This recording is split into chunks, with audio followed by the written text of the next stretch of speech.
নবীজি সাল্লাল্লাহু আলাইহি ওয়াসাল্লাম বলেন ওয়ায়াতাকারাবাজ জামান, সময় নিকটবর্তী হয়ে যাবে। এর দ্বারা উদ্দেশ্য হলো সময় থেকে বরকত উঠে যাবে। একটু চিন্তা করেন, মুরব্বীরা অনেকে মাঝে মধ্যে বলে, হায় রে, আগে মনে হয়তো দিন যায় না, এখন কোন দিয়া খালি ঘন ঘন শুক্রবার আসে। এটাই বাস্তবতা। আগের মানুষের সময়ের বরকত ছিল। একটু চিন্তা করেন, সদর সাহেব হুজুর রহমাতুল্লাহি আলাইহি উনি কি পরিমাণ লিখনির খেদমত করছে, লেখছে না? অনেক হাজার হাজার পৃষ্ঠা উনি লেখছে। এখন তো লেখার কত সুবিধা, এখন হাতে টাইপ করা যায় বলে, তাও দরকার নাই, খালি মুখ দিয়া বলবে, টপ টপ করে কম্পিউটারে উঠে যাবে। কিন্তু ওই জামানায় এখনকার মতো দ্রুত গতিতে চলার মতো কলম ছিল না, কলম বানায় লেখা লাগতো, কত ঝামেলা। এরপরেও চিন্তা করেন, সদর সাহেব হুজুর রহমাতুল্লাহি আলাইহি কত দিনই খেদমত করেছেন, দেশব্যাপী কত মাদ্রাসা হযরতের। এরপরেও ওই শত ব্যস্ততার মধ্যে উনি যা লিখে গেছে, আমরা আমাদের গোটা হায়াতে ওটা পড়েও শেষ করতে পারি না। এত লিখতে পারছে কেমনে? এত খেদমত কেমনে হয়েছে? বলে ওনার হায়াত তো আর 300 বছর ছিল না, পারল কেমনে? বলে ওই হায়াতের মধ্যে বরকত দিয়ে দিয়েছেন কে? আর আমাদের হায়াতে বরকত নাই, সব শেষ। এজন্য সময়গুলো ভালো কাজে কাটাবো তো ইনশাআল্লাহ। আল্লাহ তৌফিক দান করেন। 4 নাম্বার, নবীজি সাল্লাল্লাহু আলাইহি ওয়াসাল্লাম বলেন ওয়াতাযহারুল ফিতান, ফিতনা প্রকাশ পাবে। এর দ্বারা উদ্দেশ্য মুহাদ্দিসিনে কেরাম বলেন, ফিতনা এই উম্মতের জন্য সবচাইতে বড় ফিতনাদের ফিতনা আবির্ভূত না হওয়া পর্যন্ত কিয়ামত সংগঠিত হবে না। নবীজি উম্মতের প্রতি বড় রহম দিন, এই ফিতনা থেকে যেন উম্মত বাঁচতে পারে, এই জন্য নবীজি আমল শিখাইয়া দিয়েছেন। সেই আমল হলো সূরা কাহফের আমল। কোন সূরা? জোরে বলেন। যার সুযোগ আছে জুমার দিন সূরা কাহফ পুরাটা পড়বে, যার সুযোগ নাই কমপক্ষে প্রথম 10 আয়াত পড়বে। যদি সে নিজে না পড়তে পারে, জুমার দিন যদি আশেপাশের এলাকার হয়, মসজিদের ইমাম সাহেবকে যদি বলে, ইমাম সাহেব জুমার দিন সূরা কাহফের আমল আছে, কমপক্ষে 10 আয়াত, আমরা তো পড়তে পারি না, এক কাজ করেন, আমাকে একটু প্রথম 10 আয়াত পড়ে শোনান, 1 পৃষ্ঠারও কম। উনি যদি হাফেজ হয়, যদি শুদ্ধতার সাথে একটু দ্রুততার সাথে পড়ে, শুদ্ধ সহ 1 মিনিট সর্বোচ্চ লাগবে। والإنسان وكرم وعلمه من البيان ما لم يعلم فسبحان الذي لا يحصى امتنانه باللسان ولا بالقلم ونشهد أن لا إله إلا الله وحده لا شريك له ونشهد أن سيدنا وسندنا وحبيبنا وطبيبنا وأولانا ومولانا محمد صلى الله تعالى عليه وعلى آله وأصحابه وبارك وسلم تسليما كثيرا أما بعد فأعوذ بالله من الشيطان الرجيم بسم الله الرحمن الرحيم إن الله عنده علم الساعة وينزل الغيث ويعلم ما في الأرحام وما تدري نفس ماذا تكسب غدا وما تدري نفس بأي أرض تموت إن الله عليم خبير وقال رسول الله صلى الله عليه وسلم لا تقوم الساعة حتى يقبض العلم وتكثر الزلازل ويتقارب الزمان وتظهر الفتن وتكثر الحرج وهو القتل حتى يكثر فيكم المال فيفيض أو كما قال النبي صلى الله عليه وسلم صدق الله العلي العظيم وصدق رسوله النبي الكريم ونحن على ذلك لمن الشاهدين والشاكرين والحمد لله رب العالمين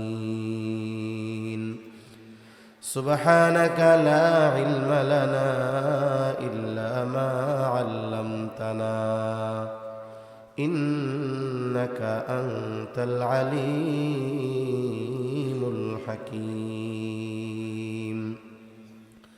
আমরা মুহাব্বতের সাথে সবাই দুরূদ শরীফ পাঠ করি اللهم صل على محمد وعلى آل محمد كما صليت على إبراهيم وعلى آل إبراهيم إنك حميد مجيد اللهم بارك على محمد وعلى آل محمد كما باركت على إبراهيم وعلى آل إبراهيم إنك حميد مجيد الحمد لله ঐতিহ্যবাহী শরীয়তপুর জেলার অন্তর্গত আঙ্গারিয়া উসমানিয়া কওমি আরাবিয়া মাদ্রাসা এর উদ্যোগে ৫৪তম বার্ষিক তাফসীরুল কোরআন মাহফিল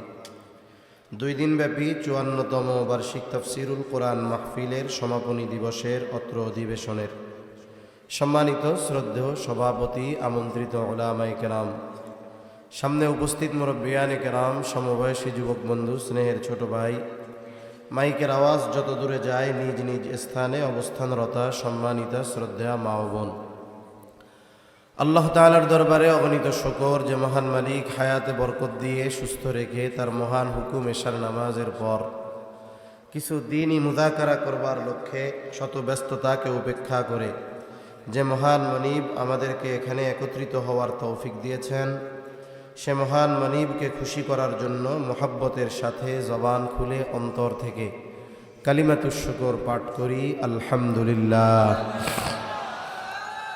অগণিত দুরূদ ও সালাম সৈয়দুল আম্বিয়া, আশরাফুল আম্বিয়া, খাতামুল আম্বিয়া, ইমামুল মুরসালিন, রহমাতুল লিল আলামিন, মুহাম্মাদুর রাসূলুল্লাহ সাল্লাল্লাহু আলাইহি ওয়াসাল্লামের উপর।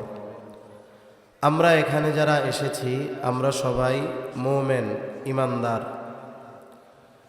আল্লাহ সুবহানাহু ওয়া তাআলা পবিত্র কোরআনুল কারীমের সর্ববৃহৎ সূরা বাকারার শুরুতে মুমিনদের পরিচয় দিতে গিয়ে বলেন, আল্লাযীনা ইউমিনুনা বিল গায়ব। ঈমানদার তারা, মুত্তাকী তারা। ঈমান আনার মাধ্যমে একজন ব্যক্তি তাকওয়া অর্জনের প্রথম ধাপ উত্তীর্ণ করে। এই হিসাবে প্রত্যেক ঈমানদার মুত্তাকী। তবে মুত্তাকির সর্বোচ্চ পর্যায়ে পৌঁছানোর নির্দেশ আল্লাহ তাআলা দিয়েছেন। যেমন আল্লাহ তাআলা বলেন, ইয়া আইয়ুহাল্লাযীনা আমানুত্তাকুল্লাহ হাক্কা তুকাতিহি ওয়া লা তামুতুন্না ইল্লা ওয়া আনতুম মুসলিমুন। আল্লাহ তাআলা এই জায়গায় ঈমানদারদেরকে মুত্তাকি হওয়ার কথা বলছেন। ওইদিকে আমি যাব না, মূল কথা হলো প্রত্যেকটি ঈমানদার মুত্তাকি। তবে এই মুত্তাকি বা তাকওয়ার স্তর হলো একেবারে প্রথম শ্রেণীতে। আল্লাহ তাআলা এই ঈমানদারদের পরিচয় দিতে গিয়ে শুরুতেই বলেন, আল্লাযীনা ইউমিনুনা বিল গায়ব, যারা গায়েবের উপরে, অদৃশ্যের উপরে ঈমান আনছে। আমিও আপনাদের খেদমতে গায়েব সম্পৃক্ত একটা আয়াত তিলাওয়াত করেছি, সূরা লুকমানের সর্বশেষ আয়াত। এই আয়াতে আল্লাহ সুবহানাহু ওয়া তাআলা গায়েব সম্পৃক্ত 5টি বিষয়ের কথা বলেছেন। কয়টি বিষয়?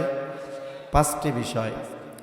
অপর আরেক আয়াতে আল্লাহ তাআলা এই বিষয়গুলোকে মাফাতিহুল গায়েব, গায়েবের চাবি সমূহ বলে অভিহিত করেছেন।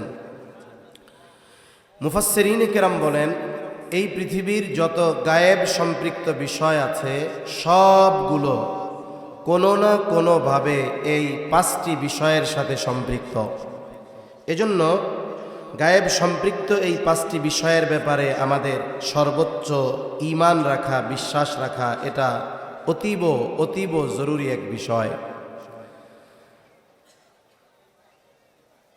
এই আয়াতের শুরুতেই আল্লাহ সুবহানাহু ওয়া তাআলা বলেন, ইন্নাল্লাহা ইনদাহু ইলমুস সাআহ, নিশ্চয়ই কিয়ামতের ইলম, কিয়ামত কখন সংগঠিত হবে এই সুনির্দিষ্ট সময়ের জ্ঞান, ইলম একমাত্র যার কাছে তিনি কে?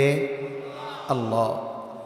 কিয়ামত সংগঠিত হবে এ ব্যাপারে কোনো সন্দেহ নাই, কারণ কিয়ামতের ওয়াদা দিয়েছেন আল্লাহ, আর কিয়ামত সংগঠিত হবে এর সত্যায়ন করেছেন আল্লাহ প্রদত্ত সব নবী রাসূল। এবং এই কিয়ামতের উপরে বিশ্বাস রাখা এটা মুমিনের ঈমানের দাবি। যে অবিশ্বাস করে যে কিয়ামত বলে কিছু নাই, পরকাল বলে কিছু নাই, আমরা বলি তার ঈমানও নাই। যেমন ছোটবেলায় আমরা মক্তবে পড়তাম, মক্তবে আঙ্গারিয়া মাদ্রাসা, এটা প্রাচীন এবং প্রসিদ্ধ একটি মাদ্রাসা। কিন্তু আজ থেকে 25-30 বছর আগেও, 35 বছর আগেও প্রত্যন্ত অঞ্চলগুলোতে মাদ্রাসা ওইরকম ছিল না। মানুষ দিন যা শেখার মোটামুটি সুবাহি মক্তব, সকালবেলার মসজিদ ভিত্তিক মক্তবগুলো থেকেই শিখত। কারণ ওই সময় কেজি স্কুল ছিল না, কিন্ডারগার্টেন ছিল না। প্রাইমারি স্কুলগুলোতে ক্লাস 1-2তে যারা পড়তো এদের ক্লাস শুরু হইতো সকাল 10টায়, 10টা থেকে 12টা 1-2, 12টা থেকে 4টা 3-4-5। সকালবেলায় লম্বা একটা সময় আমরা মক্তবে থাকতাম। মুসলিম অভিভাবকেরা মক্তবের ব্যাপারে এতটা যত্নবান আর গুরুত্ব দিতেন যে সন্তানদের নামাজের জন্য না ডাকলেও সকালে মক্তবে না গেলে ছাড়তেন না। এখন নামাজের জন্য ডাকে না, কিন্তু মক্তবে না গেলে ছাড়তো না। কারণ কি?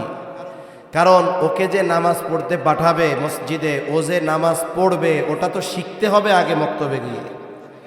এজন্য আমাদের জাতীয় মসজিদের সম্মানিত খতিব, জগৎ বিখ্যাত আলেমে দিন আব্দুল মালিক সাহেব বারাকাল্লাহু ফি হায়াতি, সকলে বলি আমিন।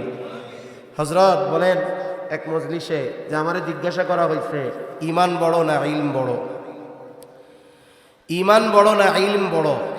তা হযরতের জবাবের সারমর্মটা এরকম, আসলে মূলত ঈমান যদি ঠিক রাখতে হয় ইলমের দরকার আছে। এখন একজন ব্যক্তির ঈমান ভঙ্গের কারণগুলোর ব্যাপারে তার জানা নাই, ওই ব্যাপারে তার ইলম নাই। এখন তার দ্বারা যদি ঈমান ভঙ্গের কোনো কারণ সংগঠিত হয়ে যায়, তার জানা নাই এটা ঈমান ভঙ্গের কারণ, কিন্তু তার দ্বারা সংগঠিত হয়ে গেছে, বলেন তো ঈমান নষ্ট হবে কি হবে না? হয়ে যাবে। এই জন্য ইলমের গুরুত্ব অনেক। সকালবেলায় পাঠায় দেওয়া হতো, আমরা সবাই পড়তাম। কায়দা, আমপারা, সিপারা, বগদাদি কায়দা ছিল ওই সময়। ছুটি হওয়ার আধা ঘন্টা 20 মিনিট আগে কোরআন শরীফ পড়ুক, কায়দা পড়ুক আর সিপারা পড়ুক, সবাইকে এক জায়গায় জমা করা হইতো, একত্রিত করা হইতো। এই 20-25 মিনিট আধা ঘন্টা কি পড়াইতো আমাদের?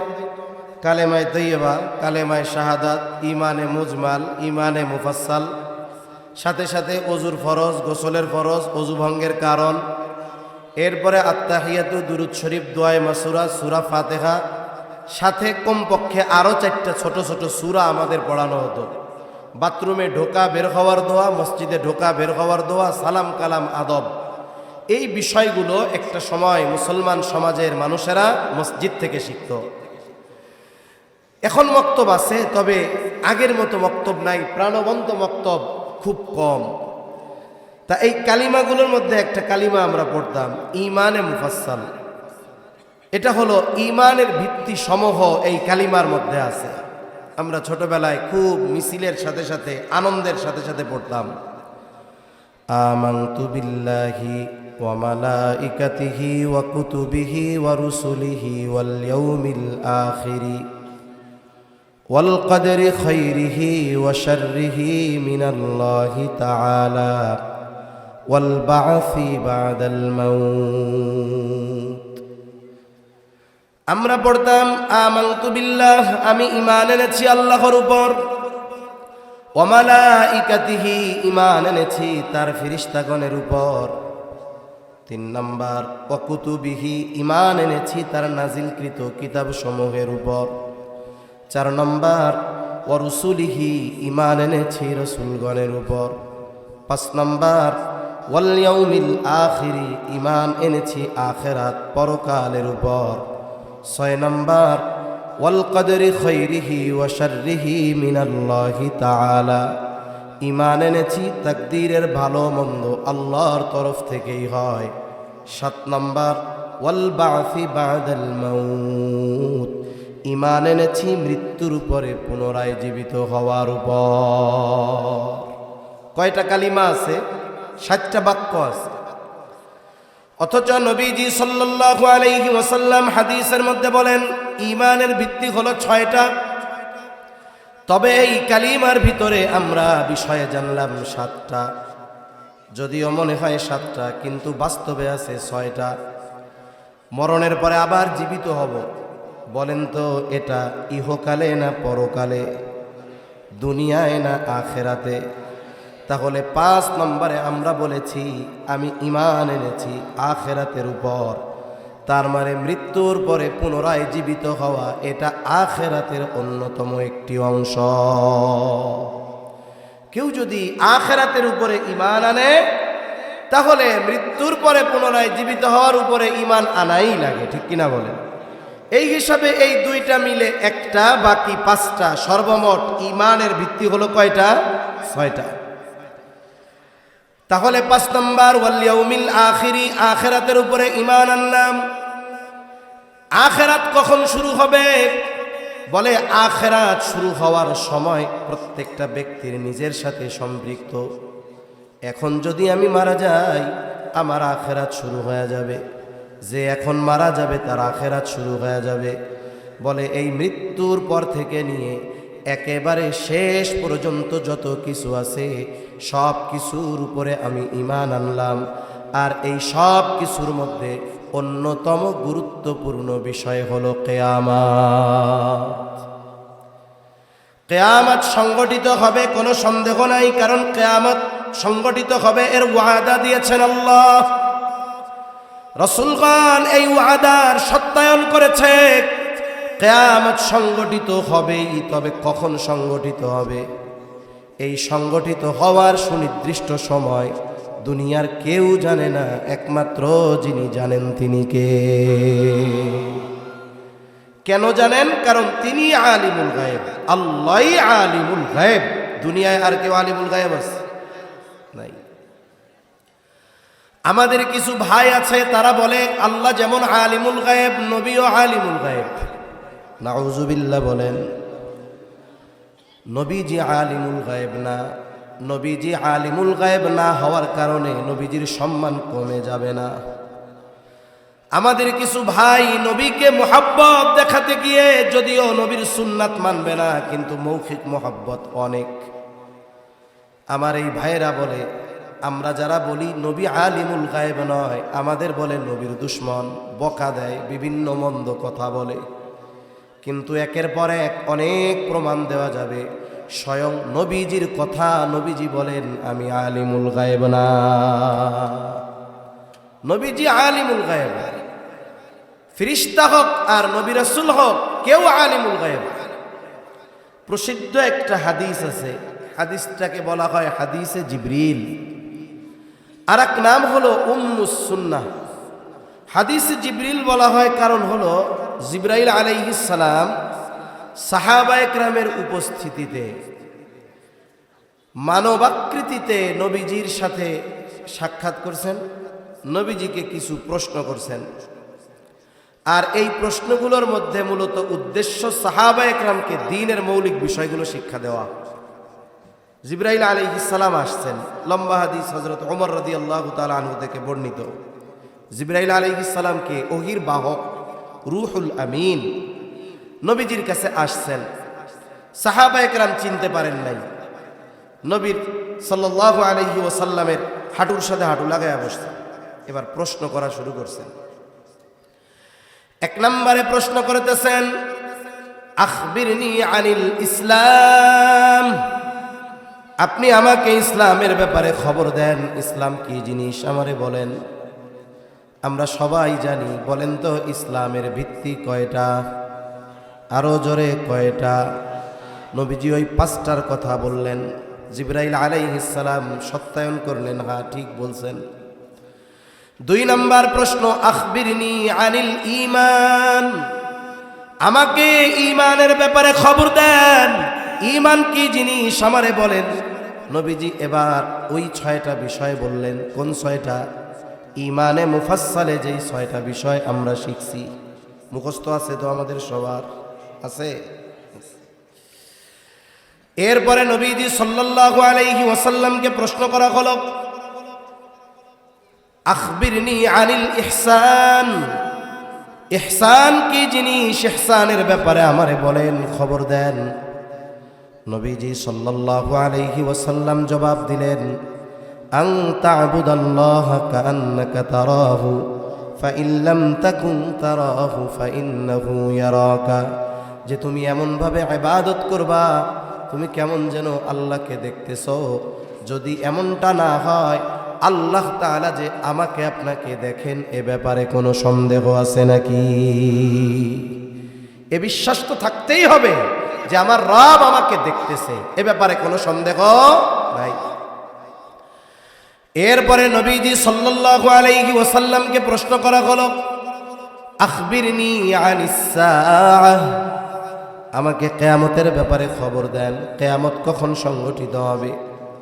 প্রশ্ন করতেছে রূহুল আমিন, জবাব দিচ্ছেন রহমাতুল লিল আলামিন। নবীজি এই প্রশ্নের জবাবে বললেন, মাল মাসউলু আনহা বিআলামা মিনাস সাইল, এই ব্যাপারে যাকে প্রশ্ন করা হয়েছে তিনি প্রশ্নকারীর চাইতে বেশি জানেন না। দুইজন তো দুইজনরে চিনে নাকি? কেমন যেন নবীজি বলতেছে, ভাই জিবরিল, এই যে প্রশ্ন করছেন এর উত্তর আমি যেমন জানি না আপনিও জানেন না। তাহলে কিয়ামত কখন সংগঠিত হবে নবীজি জানেন, জিবরাইল আলাইহিস সালাম জানেন, একমাত্র জানেন কে? কেন জানেন? তিনি আলিমুল গায়ব, এই জন্য তিনি জানেন। নবীজি সাল্লাল্লাহু আলাইহি ওয়াসাল্লাম এই হাদিসের মধ্যে 2টা আলামতের কথা উল্লেখ করেছেন। একটা নিয়ে আমরা একটু কথা বলি। যখন বলা হলো যে আমারে কিছু আলামতের খবর দেন, আলামত বলেন, নবীজি 1 নম্বরে বললেন, আনতালিদাল আমাতু রাব্বাতাহা, দাসী তার মনিবকে প্রসব করবে। দাসী তার মনিবকে প্রসব করবে। মুহাদ্দিসিনে কেরাম কয়েকটা ব্যাখ্যা করেন, একটা ব্যাখ্যা আমরা একটু আলোচনা করি। ইউরোপিয়ান যেই কালচার, পাশ্চাত্য কালচার, পশ্চিমাদের যেই কালচার, সংস্কৃতি, সভ্যতার মুখোশে সর্বোচ্চ অসভ্যতার নোংরামিওর মধ্যে ভরা, ওই কালচার আমদানি করার অপচেষ্টা কিন্তু আমাদের দেশে একদল লোক চালায়া যাচ্ছে। এটা মনে করার সুযোগ নাই এক দেশের আধিপত্য থেকে বাঁচতেছি, বাঁচার চেষ্টা করতেছি, এমন না। পরিস্থিতি এমন হচ্ছে কেমন যেন খাল কেটে কুমির আনা হচ্ছে। খাল কেটে কুমির আনতেছে, উনি কয় সুবহানাল্লাহ। পাশ্চাত্য কালচার, অপসংস্কৃতি, নোংরামি, অশ্লীলতা আমাদের সমাজে, আমাদের ঘরে ঘরে সহজ করার সর্বোচ্চ ষড়যন্ত্র চলতেছে। এই কালচার, এটা এত নোংরা, এটা মানুষ, একজন বিবেকবান মানুষ এদের কিছু কাজ কল্পনা করতেও ঘৃণা পাবে। এদের সমাজে মায়ের সাথে সন্তান, বাবার সাথে মেয়ে, ভাইয়ের সাথে বোন, জেনা ব্যভিচারে লিপ্ত হওয়া এটা তারা খারাপ কোনো কিছু মনে করে না। সন্তান মনে করে সে মায়ের চাহিদা পূরণ করেছে, ভাই মনে করে সে বোনের চাহিদা পূরণ করেছে, বাবা মনে করে সে মেয়ের চাহিদা পূরণ করেছে। অথচ আমাদের মুসলিম সমাজে একজন মানুষ যত পাপী হোক না কেন, এই ধরনের কোনো বিষয় সে কল্পনাও করে না। বরং এরকম যদি কিছু শুনে বারবার আস্তাগফিরুল্লাহ পড়ে, কি শুনলাম এইগুলো। অথচ ওই সমাজে এই ধরনের কাজ এর বৈধতা আছে যদি উভয়ের সম্মতি থাকে, নাউযুবিল্লাহ। কিন্তু মুসলিম সমাজে ওই ধরনের অন্যায় নাই, অপরাধ নাই। তবে কি আছে বলে, মায়ের সাথে অসৎ আচরণ। এই অসৎ আচরণের মাত্রা কত বেশি। অনেকের জীবন তো এমন, একজন মা সন্তানের বয়স 2 বছর, স্বামী মারা গেছে, শুধুমাত্র সন্তানের চেহারার দিকে তাকায়া ওই মা অন্য কোথাও বিবাহ বন্ধনে আবদ্ধ হয় নাই। সন্তানের জন্য সে সর্বস্ব ত্যাগ করে সন্তানকে লেখাপড়া শিখাইল। সন্তান ঢাকা শহর চলে গেছে, উচ্চশিক্ষায় শিক্ষিত হয়ে গেছে, চাকরি করে, বড় ব্যবসা করে। এখন সে কোটি কোটি টাকার মালিক, ঢাকা শহর 5 তলা 7 তলা 10 তলা বাড়ি। কিন্তু আফসোস, যেই মা তার জন্য এত ত্যাগ এত কষ্ট, ওই মা গ্রামের কুড়ে ঘরে এখনো পড়ে আছে। আফসোস, যেই মার অবদানে সন্তানের ওই অবস্থান, ওই সন্তানের 5 তলা বাড়ির গাছতলায়ও মায়ের জায়গা হয় না। আছে না এরকম? অনেক আছে, অনেক। শুধু তাই না, এরকমও ঘটনা আছে, মা যেই বেলা কাজ করে ওই বেলা খাবার দেয়, যেই বেলা ঘরের কাজ করতে পারে না, অসুস্থ দুর্বল, ওই বেলা খাবার দেয় না। কয়েক জায়গায় দেখলাম এমন ঘটনা ঘটছে, একাধিক সন্তান, মা বৃদ্ধ হয়ে গেছে, এই জন্য ভাইয়েরা পরামর্শ করে মাকে বস্তার মধ্যে ভরে এক অজ্ঞাত স্থানে ফালায় রেখে আসছে। এই ধরনের কাজ সময়ের সাথে সাথে বাড়তেছে না কমতেছে? এটা তো কিয়ামতের আগে আরো বাড়বে।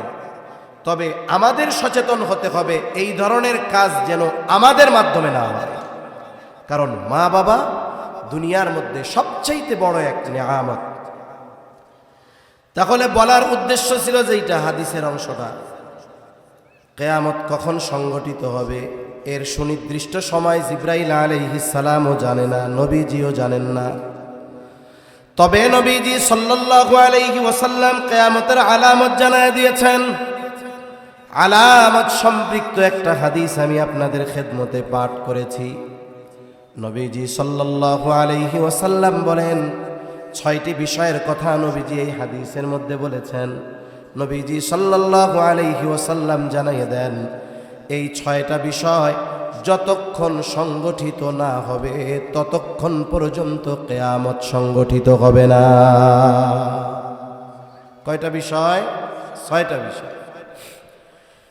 1 নম্বর, ক্বালা রাসূলুল্লাহ সাল্লাল্লাহু আলাইহি ওয়াসাল্লাম, লা তাকুমুস সাআতু হাত্তা ইউকবাদাল ইলম। নবীজি সাল্লাল্লাহু আলাইহি ওয়াসাল্লাম বলেন, ততক্ষণ পর্যন্ত কিয়ামত সংগঠিত হবে না যতক্ষণ না ইলম উঠিয়ে না নেওয়া হবে। তার মানে কিয়ামতের আগে ইলম উঠায় নেওয়া হবে। সাধারণত ইলম বলতে আমরা কি বুঝি? বুঝি কোরআন আর হাদিস, ঠিক কিনা বলেন? গ্রামের মানুষ এক সময় বলতো কিয়ামতের আগে কোরআন হাদিস উঠায় নেওয়া হবে, মানে ইলম উঠায় নেওয়া হবে। এই কথাটা ওনারা ওনাদের ভাষায় বলতেন যে কিয়ামতের আগে কোরআন হাদিস উঠায় নেওয়া হবে। এখন কথা হলো, কোরআন হাদিস আল্লাহ উঠায় নেবেন কেমনে? গল্প শোনাইতেছি, এটা হলো গল্প, মুরব্বীরা ছোটবেলায় শুনছি, এই গল্পটা শোনাইতেছি আপনাদের। এই চেয়ারটা একটু সরাই দিন, মনিটরটা একটু ক্লিয়ার থাক, একটু টাইনা দেন। মুরব্বীরা গল্প শোনাইতেন যে কোরআন হাদিস কিয়ামতের আগে উঠায় নিবে। এখন উঠাবে কেমনে, এটার গল্প আর কি। মুরব্বীরা কি বলতো আগে গ্রামে, কয় একদিন ইমাম সাহেব মসজিদে ফজরের নামাজে দাঁড়াবে। ফজরের নামাজে তাকবীরে তাহরিমা বলবে, আল্লাহু আকবার বলবে, হাত বাঁধবে, সানা পড়বে, আউযুবিল্লাহ বিসমিল্লাহ পড়বে। যেহেতু ফজরের নামাজে কেরাত আসতে না জোরে, এখন ইমাম সাহেব কোন সূরা পড়বে? সূরা ফাতিহা পড়বে। কিন্তু ইমাম সাহেব দাঁড়ায় থাকবে, কিছু বলেও না।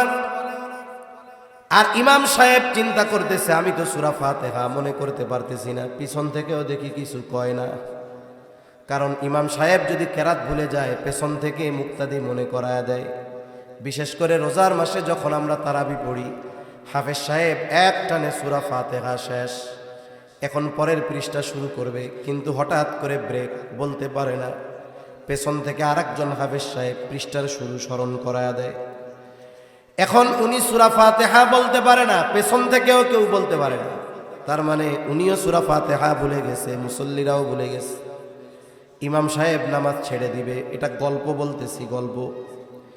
ইমাম সাহেব নামাজ ছেড়ে দিবে, মসজিদের তাকে রাখা কোরআন হাতে নিয়ে সূরা ফাতিহার উপরে একটু নজর বোলানোর ইচ্ছা পোষণ করবে, কোরআন খুলবে, কিন্তু সে দেখবে কোরআনের মধ্যে কোনো লেখা নাই, সব পাতাগুলো সাদা হয়ে গেছে।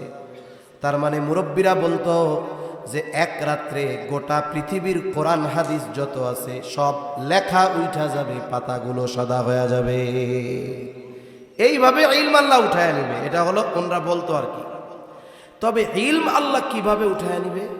নবীজি সাল্লাল্লাহু আলাইহি ওয়াসাল্লাম বলেন, ইন্নাল্লাহা লা ইয়াকবিদুল ইলমা ইনতিজাআন ইয়ানতাজিউহু মিনান নাস। নবীজি সাল্লাল্লাহু আলাইহি ওয়াসাল্লাম বলেন, আল্লাহ তাআলা মানুষের অন্তর থেকে একত্রে ইলম উঠায় নিবেন না। তাহলে ইলম আল্লাহ কিভাবে উঠায় নিবে? এক রাত্রে সব হাফেজ কোরআন ভুলে যাবে না, এক রাত্রে সব কোরআন হাদিস উঠে যাবে না। কেমনে আল্লাহ ইলম উঠায় নিবে? নবীজি বলেন, ওয়ালাকিন ইয়াকবিদুল ইলমা বিকবদিল উলামা। নবীজি বলেন, আলেমদেরকে উঠিয়ে নেওয়ার মাধ্যমে আল্লাহ ইলম উঠায় নিবে। তাহলে লেখাও থাকবে, সব কিছু থাকবে, কিন্তু ওইগুলো বোঝার মতো, বোঝানোর মতো আলেম এক সময় থাকবে না। এখন তো আরো সময়ের সাথে সাথে কোরআন হাদিসের পৃষ্ঠা কত সুন্দর, ছাপাগুলো চকচকে, পৃষ্ঠাগুলো ঝকঝকে, তাই না? অথচ অবস্থা কি? মসজিদগুলো পাকা, মুসল্লিগুলো কাঁচা। নবীজি সাল্লাল্লাহু আলাইহি ওয়াসাল্লাম আমার হাদিসের মধ্যে বলেন, ইউশিকু আন ইয়াতিয়া আলান নাসি জামান লা ইয়াবকা মিনাল ইসলাম ইল্লা ইসমুহু ওয়া লা ইয়াবকা মিনাল কুরআনি ইল্লা রাসমুহু। নবীজি সাল্লাল্লাহু আলাইহি ওয়াসাল্লাম বলেন, অচিরেই এমন এক জামানা আসবে যেই জামানায় ইসলাম শুধু নামে থাকবে, বাস্তবে ইসলাম না থাকবে। আমার আপনার ব্যক্তিগত জীবনে না থাকবে, পারিবারিক জীবনে না থাকবে, সামাজিক জীবনে না থাকবে, অর্থনৈতিক জীবনে না থাকবে, লেনদেনের মধ্যে না থাকবে, রাষ্ট্রের মধ্যে। এক কথায় ইসলাম শুধু নামে থাকবে, আমি পরিচয় দিব মুসলমান, আমার ধর্ম ইসলাম, কিন্তু আমার মধ্যে ইসলাম নাই। এই অবস্থা অচিরেই হবে, আর সে অবস্থা চলতেছে। অথচ ইসলাম এমন এক জীবন ব্যবস্থা, জীবনের প্রতি পদে পদে পদে পদে ইসলাম আছে না নাই? সব জায়গায় ইসলাম আছে। সামাজিক কোন কাজে ইসলাম নাই? ঘরোয়া কোন কাজে ইসলাম নাই? ব্যক্তিগত কোন কাজে ইসলাম নাই? বাথরুমে কেমনে বসতে হবে সেটাও ইসলাম শিখাইছে, ঠিক কিনা বলেন? কিন্তু ইসলাম নাই। মনে করেন সামাজিক আচার অনুষ্ঠানের মধ্যে ইসলাম আছে, কিন্তু আমরা দূর করে দিচ্ছি। যেমন আমাদের সমাজে বিবাহ হয় না? বিবাহ হয়। বিবাহ এটা একটা গুরুত্বপূর্ণ সুন্নাত, এত গুরুত্বপূর্ণ সুন্নাত, হাদিসের প্রত্যেকটা কিতাবেই বিবাহের আলাদা একটা বড় অধ্যায় আছে, লম্বা আলোচনা আছে, একেবারে বিবাহের শুরু থেকে নিয়ে শেষ পর্যন্ত। তার মানে শুরু কি দিয়ে হবে? যে কোন গুণের মেয়ে, কোন ধরনের ছেলে, এই গুণগুলো থেকে নিয়ে শুরু করে, বিবাহের গুরুত্ব থেকে নিয়ে শুরু করে, একবারে যদি জীবনের কোনো পর্যায়ে কোনো কারণে বিবাহ বন্ধন বিচ্ছিন্ন করতে হয়, শরীয়ত সকল কিছু, শরীয়ত কোন পন্থায় করতে হবে, ইসলামী শরীয়তে আছে না নাই? জোরে বলেন। সব আছে। মেয়ে দেখবে, কিভাবে দেখবে, কে দেখবে, কি করবে, সব আছে। অথচ সুস্পষ্ট এই সমাধান থাকার পরেও আমাদের মুসলিম সমাজে অধিকাংশ বিবাহের মধ্যে ইসলাম থাকে 2 মিনিট। ইসলাম কয় মিনিট থাকে? জোরে বলেন কয় মিনিট? 2 মিনিট। তাও ঠেকাই পড়া, তাও কিসে পড়ে? ঠেকাই পড়া। বিবাহের শুরু মনে করেন দেখা থেকে শুরু হবে। যিনি বিবাহ করবেন তিনি প্রথম দেখেন না, 15 বার গিয়ে ওনার দুলাভাই, খালাতো ভাই, মামাতো ভাই, অমক ভাই, তমক ভাই সব দেখে আসে। এরপরে ওনারে বলে তুমি একটু দেখে শুনে আসো। উনি বলে আরে তোমাদের পছন্দ হইলেই হয়েছে, কেন বিয়া তো তুমি করবা, তুমি দেখবা। তুমি দেখার আগে, বিবাহ হওয়ার আগে ওই মেয়েকে তোমার বাবারও দেখার অধিকার নেই, ঠিক কিনা বলেন? তোমার বাবা দেখতে পারবে, অথচ তোমার দুলাভাই 3 বার দেখে আসছে, বন্ধু 15 বার দেখে আসছে। এই যে শুরু হইল গোনা দিয়ে। এভাবে এরপরে স্টেপ বাই স্টেপ যা আছে সব ইসলামের বিপরীত। এখন ইসলামে কতটুকু? ওই যে শুক্রবারের দিন বিয়া, জুমার পরে ইমাম সাহেব রে জুমার সময় বলে হুজুর মেয়েটার বিয়ে অথবা আমার বোনের বিবাহ, আপনি একটু বিয়াটা পড়ায় দিয়ে আসবেন, তবে এখন না, আমি এসে আপনারে নিয়ে যাব, কারণ ওই পরিবেশ আপনার না। হুজুর বৈশা আছে, একটু পরে মোটরসাইকেল টান দিয়ে আসবে, আইসা হুজুরে নিবে, তাড়াতাড়ি শেষ করেন। বিয়া পড়াইতে তো 2 ঘন্টা লাগে না। প্রথমে একটা সংক্ষিপ্ত খুতবা দিবে, 15-20-25 সেকেন্ডে শেষ। এরপরে ইজাব কবুল ধরেন আর 15 মিনিট, বিবাহ শেষ। এইবার বলবে একটু দোয়া করে দেন। দোয়া করছে ধরেন 20-25 সেকেন্ড, 30 সেকেন্ড, সর্বসাকুল্য 1.5 মিনিট থেকে 2 মিনিট হুন্ডার পেছনে উঠাইয়া বলে হুজুর চলেন আপনারে দিয়ে আসি, খাবার দাবার টিফিন বাটিতে দিয়ে আসবো, এ পরিবেশ আপনার না। তার মানে গোটা বিয়ায় ইসলাম আছে কয় মিনিট? জোরে বলেন না, কয় মিনিট? 2 মিনিট। এজন্য আপনারা আমরা কতটুকু খবর রাখেন বা রাখি জানি না, আমাদের বাংলাদেশে বিবাহ বিচ্ছেদের পরিস্থিতি খুব ভয়াবহ, খুবই ভয়াবহ। প্রতিনিয়ত বছরের পর বছর ধরে সংসার করতেছে, ভেঙে যাচ্ছে। কেন? বলে ইসলাম না থাকার কারণে। অথচ আগের মুরব্বীরা বিয়ে করছে। এখন তো বিবাহ দেওয়ার আগে মেয়ের বাবা চিন্তা করে মোহর বড় ধরতে হবে, নাহলে কোন সময় সাইডে দেয়, তা ঠিক আছে, ঠিক কিনা? বেশি করে ধরতে হবে, উসুল হোক আর না হোক পরের কথা, থাকতে হবে কাগজে কলমে। অথচ অনেক মুরব্বী আছে অল্প কয়েক টাকায় দেন মোহর, কিন্তু 60 বছর পার হয়ে গেছে, ঠিক কিনা বলেন? এখনো আল্লাহ মোহাব্বত রাখছে। তা কোন কথার থেকে গেলাম? যে ইসলাম নামে থাকবে, বাস্তবে ইসলাম থাকবে না। আমাদের ব্যক্তিগত জীবন থেকে নিয়ে কোথাও ইসলাম নাই। এমন কি যতটুকু ইসলাম ব্যক্তিগতভাবে মানার সুযোগ আছে ওইটুকু আমরা মানি না। আমরা বাহানা দিব কি রাষ্ট্রীয়ভাবে ইসলাম প্রতিষ্ঠা হোক, এরপরে পুরোপুরি ইসলাম মানব, কিন্তু রাষ্ট্রীয়ভাবে হওয়ার আগে আমার উপরে যতটুকু মানা জরুরি এইটুকু তো আমাকে মানতে হবে, ঠিক কিনা কম? এরপরে নবীজি বলেন ওয়ালা ইয়াবকা মিনাল কুরআন ইল্লা রাসমুহু, কোরআন শুধু লেখায় থাকবে, বাস্তবে কোরআনের আমল থাকবে না। আমল এক পাশে রাখেন, এখন তো কোরআনের তিলাওয়াতটাও নাই। একটা সময় ছোটবেলা আমরাও দেখছি, যতটুকু স্মরণ আছে, তখন তো কারেন্ট ছিল না এলাকায়। এশার নামাজের একটু পরপর সবাই ঘুমায়া যাইত। সুবহে সাদিকের সময় মহিলারা আগে ঘুম থেকে উঠে যাইত, উঠান ঝাড়ু দিত। অনেকের বাড়ির সামনে দিয়ে রাস্তা থাকতো, এটারে কইতো বাহির বাড়ি। ওই সুবহে সাদিকের আগে রাস্তাটাও ঝাড়ু দিয়ে পরিষ্কার করে ফেলতো। এরপরে বাড়ির পুরুষ মানুষদের উঠায়া দিত। কেউ যদি সময় থাকতো তাহাজ্জুদ আদায় করতো। আজান দিলে প্রস্তুতি নিয়ে অজু করে জরুরত সেরে মসজিদে চলে যাইত। আর এই দিক দিয়া মহিলারা আগে আগে অজু করে পবিত্র হয়ে নামাজ শেষ করে কোরআন তিলাওয়াত করে ওই মসজিদের মুসল্লিদের জন্য অপেক্ষায় থাকতো, নাস্তা নিয়া, হালকা নাস্তা। এবার মুসল্লি মসজিদ থেকে নামাজ কালাম পড়ে বাড়ি আসতো, হালকা চা নাস্তা করে কোরআনটা নিয়ে বসে যাইত। ওই সময় যেই বাড়ির পাশ দিয়েই সকালবেলায় পথিক পথ চলতো, প্রত্যেকটা বাড়ির থেকে গুনগুন কোরআনের তিলাওয়াতের আওয়াজ আসতো। শুদ্ধ হোক আর ভুল হোক, কমপক্ষে পড়তো, পৃষ্ঠাগুলোর উপর দিয়ে হাত চারে বুলায়। কিন্তু এখন কোরআনের বাইন্ডিং অনেক সুন্দর হয়েছে, ছাপাগুলো চকচকে, পাতাগুলো ঝকঝকে 4 কালারের। ইদগাম এই জায়গায় 1 কালার, ইখফা এখানে আর 1 কালার, কত সুন্দর। ওয়াটারপ্রুফ পাতা, কত সুন্দর। কিন্তু আফসোস আমল তো বহুদূর, আমাদের ঘরগুলোতে এখন কোরআনের তিলাওয়াত নাই। অনেকের অবস্থা তো এরকম, 10 বছর আগে একজন মরছিল, ওই দিন কোরআন বের করছে, অপেক্ষায় আছে আবার কে মরে ওই দিন বের করবে। এর মধ্যবর্তী সময় কোরআন খুব সযতনে রাখা আছে, আছে না নাই? আবার আফসোস, আমলও করি না, পড়িও না, ওইটারে মোহাব্বত করি না। অবস্থা কি?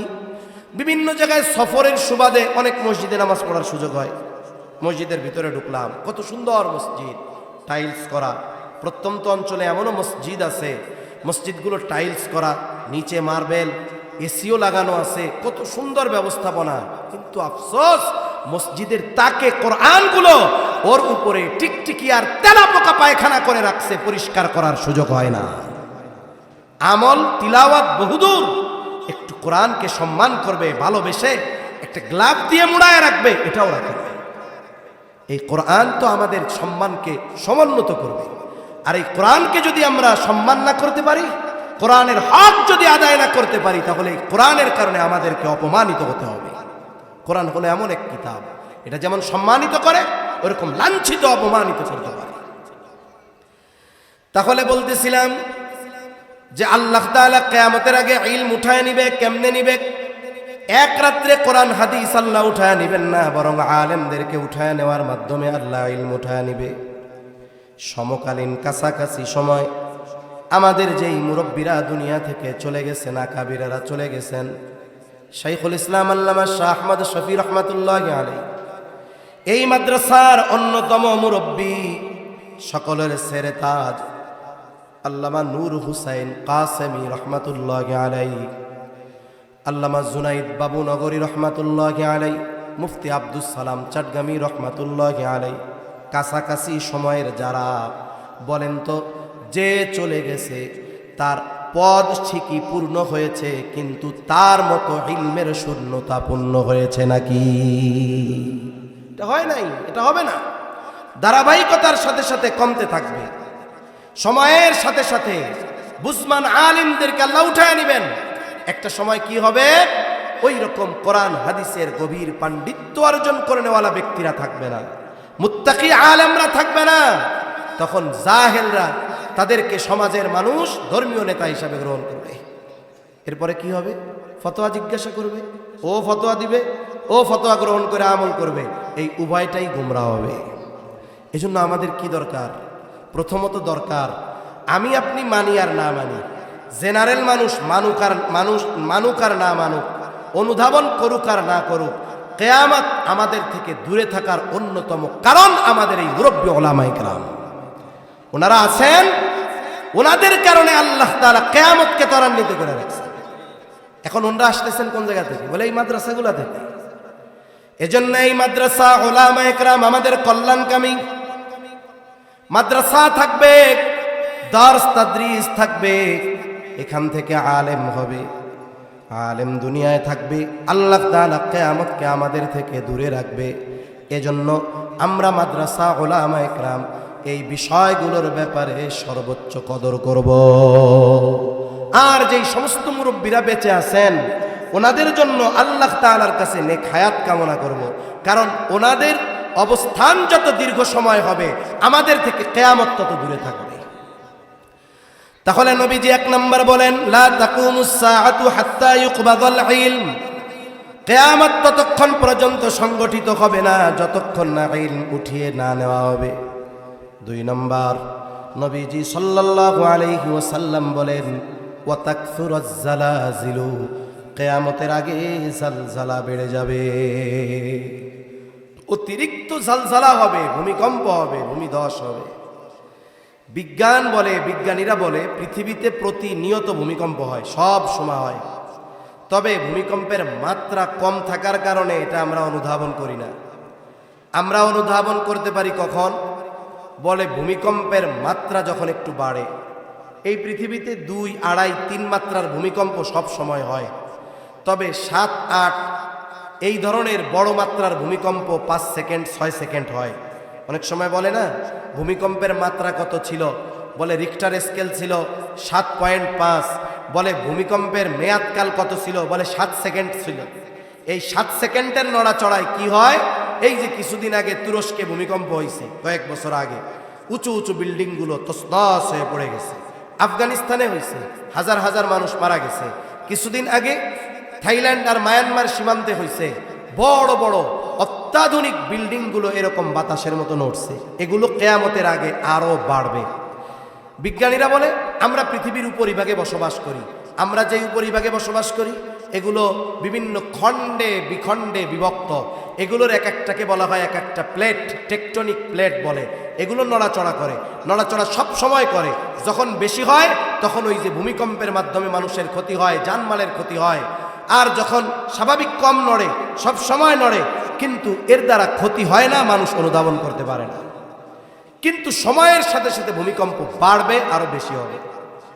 এখন জাগতিক বিষয়গুলো দিয়ে সব কিছু বিশ্লেষণ করা ইমানদারের কাজ না, কারণ ভূমিকম্প এটা একটা জাগতিক বিপর্যয়, জাগতিক মুসিবত। ইমানদার তো এই জাগতিক মুসিবত হওয়ার কারণটাকে কোরআন সুন্নাহর আলোকে বিশ্লেষণ করে। তাহলে এই জাগতিক বিপর্যয় কেন হয়? আল্লাহ তাআলা বলেন, যহরাল ফাসাদু ফিল বাররি ওয়াল বাহরি বিমা কাসাবাত আইদিন নাস। আল্লাহ রাব্বুল আলামিন বলেন, জলে স্থলে যত রকমের বিপর্যয় সংঘটিত হয় এগুলো মানুষের হাতের কামাই। পানিতে কি হয়? বলে সিডর, আইলা, লাইলা, জলোচ্ছ্বাস, সুনামি, এগুলো সব পানিতে হয়। স্থলে কি হয়? বলে ভূমিকম্প, ভূমিধস, অতিবৃষ্টি, অনাবৃষ্টি, অতি খরা, এগুলো জমিনের বিপর্যয়। স্থলের বিপর্যয় হোক আর পানির বিপর্যয় হোক, আল্লাহ তাআলা বলেন এগুলো হলো সব মানুষের হাতের কামাই। তাহলে এই যে ভূমিকম্প হয় এগুলো মূলত আমাদের পাপের কারণে হয়। কিয়ামতের আগে পাপ বাড়বে, এই জন্য ভূমিকম্পর মাত্রাও বাড়তে থাকবে। বড় বড় ভূমিকম্প হবে। নবীজি সাল্লাল্লাহু আলাইহি ওয়াসাল্লাম হাদিসের মধ্যে অনেক কারণ জানায় দেন। জুলুম বাড়বে, মানুষ যাকাতকে জরিমানা মনে করবে, অশ্লীলতার প্রসার ঘটবে, বেহায়াপনা, জেনা ব্যভিচার বাড়বে, মানুষ গান বাদ্যকে বৈধ মনে করা শুরু করবে। এই ধরনের পাপগুলো যখন সমাজে সংগঠিত হতে থাকবে, বেশি বেশি হতে থাকবে, ভূমিকম্প বাড়তে থাকবে, তাহলে বোঝা গেল কিয়ামতের আগে ভূমিকম্প বাড়বে। বাড়ার মূল কারণ কি? বলে পাপ বাড়বে। ঠিক আছে, পাপও বাড়বে, তবে আমাদের দ্বারা যেন এই ধরনের পাপ না হয়। আল্লাহ আমাদের হেফাজত করুক, বলি আমিন।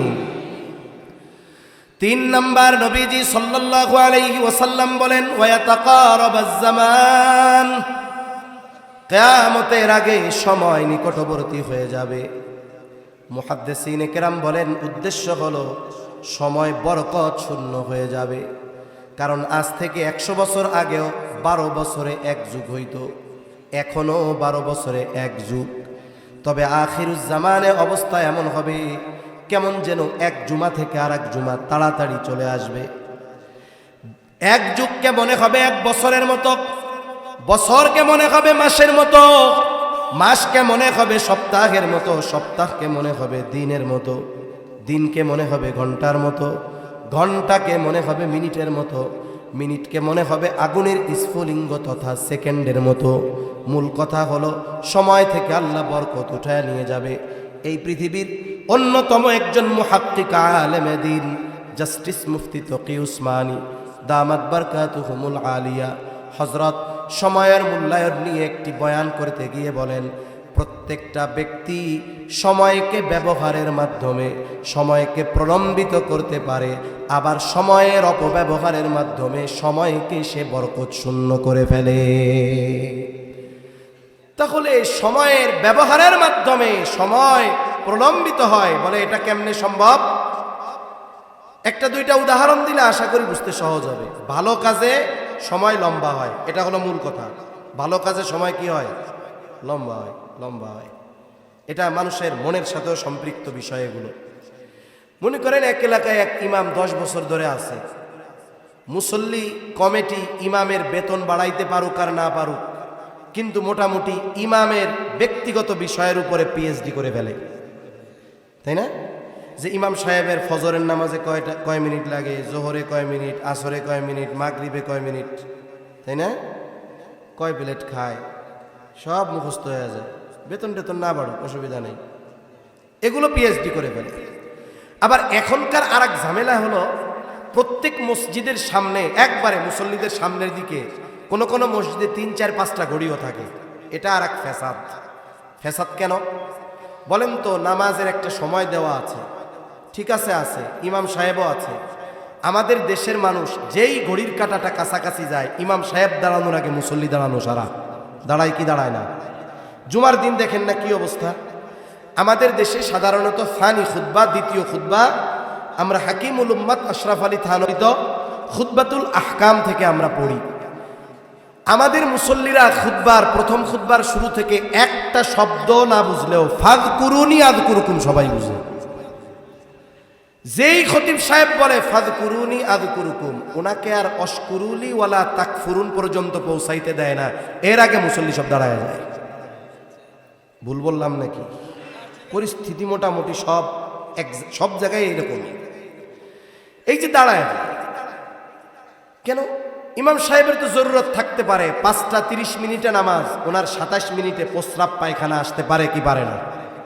উনি তো ভিন্ন গ্রহের কেউ না, আসতে পারে। কিন্তু এই যে ইমাম সাহেব উপস্থিত থাকতেই আমরা দাঁড়ায় যাই, আর যখন না থাকে শুধু খোঁজে কই গেল কই গেল কই গেল, নাইলে 2 মিনিট লেট হইল, সমস্যা কোথায়? এই ঘড়ি আমাদের এক সমস্যার মধ্যে বানায় দিচ্ছে। তা এই ঘড়ি সামনে আছে, ইমাম সাহেব ফজরের নামাজ শেষ করতে লাগে 10 মিনিট, সামনে ঘড়ি আছে, মুখস্থ হয়ে গেছে দেখতে দেখতে। তা প্রথম রাকাতে উনি রুকুতে যখন যায় তখন বাজে হলো 5টা 30-এ, দাঁড়াইলে 5টা 34-এ উনি প্রথম রুকুতে যায়। জুমারাত, বৃহস্পতিবার দিবাগত রাত, ইমাম সাহেবও হাফেজ। উনি চিন্তা করছে এক কাজ করি, আগামীকাল তো শুক্রবার, অফিস নাই, একটা আমল মুসল্লিদের দিয়ে আজকে করাই। প্রথম রাকাতে সূরা সাজদা, দ্বিতীয় রাকাতে সূরা দাহর পড়বে, সর্বসাকুল্য 5 পৃষ্ঠার মতো। এখন উনি কেরাত শুরু করছে, মুসল্লির হিসাব 34-এ উনি রুকুতে যাবে। কিন্তু ইমাম সাহেব তো আজকে প্রথম রাকাতে পড়বে 3 পৃষ্ঠা। কয় পৃষ্ঠা? 1 পৃষ্ঠা শেষ হয়েছে, 34 বেজে গেছে, 35, কিরে রুকুতে যায় না কেন? মুসল্লির মাথা খারাপ হয়ে গেছে নামাজের মধ্যে। 36 বাজার আগেই সিগন্যাল দেওয়া সারা। মুসল্লিদের সিগন্যাল বুঝেন? হ্যাঁ, জাতীয় সিগন্যাল। 35 বাজে সিগন্যাল দিছে, 36 বাজতেছে, কিরে এখনো রুকুতে যায় না কেন? এবার পিছন থেকে ওনারে অনুসরণ করে আরো কয়েকজন শুরু করছে। ইমাম সাহেব চিন্তা করছে এই সূরার একটা সেজদা আছে, ওই পর্যন্ত পৌঁছানোর তৌফিক আমার নাই। আল্লাহু আকবার। আচ্ছা, নামাজ শেষ করলেন তিনি, মনে করেন সূরা 2টাই শেষ করছে, 5 মিনিট বেশি নাইলে লাগলো, 3 পৃষ্ঠা বেশি পড়ছে, একটু ধীরে 5 মিনিট বেশি লাগছে। অন্যদিন 10 মিনিট, আজকে ফজরে লাগছে 15 মিনিট। কয় মিনিট বেশি? একটু চিন্তা করেন, এই 5 মিনিট কোন জায়গায় ছিলাম? ইমানের পরে সবচাইতে গুরুত্বপূর্ণ ইবাদতে। এখানে কি হইতেছে? বলে আল্লাহর সাথে কথা হচ্ছে। কার সাথে? জোরে বলেন, কার সাথে? হাদিসের মধ্যে আসছে না, ইমাম সাহেব বলে আলহামদুলিল্লাহি রাব্বিল আলামিন, আল্লাহ জবাব দেয় হামিদানি আবদি, আমার রব জবাব দেয় যে আমার বান্দা আমার প্রশংসা করছে। সুবহান। কথা চলতেছে কার সাথে? অন্যদিন 10 মিনিট চালাইতো ফজরে, আজকে কয় মিনিট চালাইছে? অথচ এই 5 মিনিটে সবগুলো কাশির রোগী হয়ে গেছে। অথচ ওই মুসল্লি ফজর শেষ করে 5টা 45-এ বের হয়েছে, চায়ের দোকানে বসছে মসজিদের পাশে, 10টা 45 বাজে, কোনো কুকুর কাশি নাই, 5 ঘন্টা চলে গেছে, একটু বিরক্তি আসে নাই। ঠিক কিনা বলেন? তাহলে এই 5 মিনিট কি কাজে ছিল? ভালো কাজে। সময়টা কি মনে হয়েছে? অনেক লম্বা। 5 ঘন্টা কি কাজে ছিল? অহেতুক কাজে, চোখের পলকে চলে গেছে, এই সময়টা অল্প মনে হয়েছে। তার মানে কি বুঝলেন? হযরত বলতেছে যে ভালো কাজ, নেক কাজে সময়টাকে আল্লাহ প্রলম্বিত করে দেয়, আর গুনার কাজ অনেক সময় মুহূর্তের মধ্যে চলে যায়। মানুষ মারা যাবে, মারা যাওয়ার পরে মানুষ কথা বলে, এটা নবীজি সাল্লাল্লাহু আলাইহি ওয়াসাল্লাম বলছেন। মানুষ কথা বলে, তবে ওই মরা মানুষের কথা আমরা শুনতে পারি না। যদি শুনতে পারতাম, নবীজি বলেন, তাইলে দুনিয়ার মানুষ ভয়ে দাফন কাফন বাদ দিয়ে দিত।